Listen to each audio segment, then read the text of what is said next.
الرحمن الرحیم۔ ویڈیو پسند آئے تو سبسکرائب کریں، بیل آئیکن کو کلک کریں اور لائک اور کمنٹس کریں اور شیئر کرنا مت بھولیں۔ جزاک اللہ خیرا۔ نحمده ونصلي ونسلم على رسوله الکریم، اما بعد۔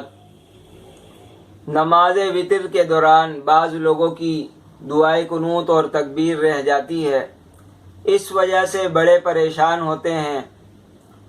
ایسی صورت میں سب کو پتہ ہے کہ دعائے قنوت پڑھنا یا کوئی سی بھی دعا پڑھنا یہ واجب ہے، اور دعائے قنوت کے جو الفاظ ہیں اللہم انا نستعینک ونستغفرک ونؤمن بک ونتوکل علیک ونثنی علیک الخیر ونشکرک ولا نکفرک ونخلع ونترک من یفجرک اللہم ایاک نعبد ولک نصلی ونسجد والیک نسعی ونحفظ ونرجو رحمتک ونخشى عذابک ان عذابک بالکفار ملحق۔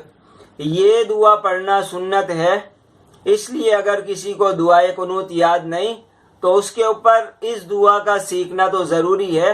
تو جب تک یاد نہ ہو تو وہ تیسری رکعت میں سورت پڑھنے کے بعد تکبیر کہے، تکبیر کے بعد جو بھی دعا آتی ہو ربنا آتنا فی الدنیا حسنہ وفی الآخرۃ حسنۃ وقنا عذاب النار، یا لا الہ الا انت سبحانک انی کنت من الظالمین، یا اس طرح کی کوئی بھی دعا آتی ہو تو اس کا واجب ادا ہو جائے گا۔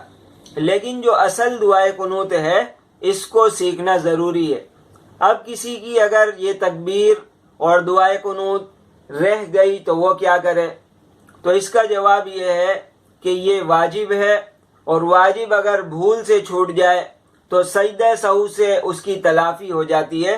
تو کسی کا دعائے قنوت رہ جائے تو وہ دو سلام، ایک طرف سلام پھیرنے کے بعد دو سجدہ کر لے سجدہ سہو کی نیت سے، تو اس کے بعد تحیات وغیرہ پڑھ کر نماز مکمل کر لے۔ جو دعائے قنوت رہ گئی تھی اس کی تلافی اور نقصان سجدہ سہو سے پورا ہو جائے گا۔ اللہ تعالی ہم سب کو عمل کرنے کی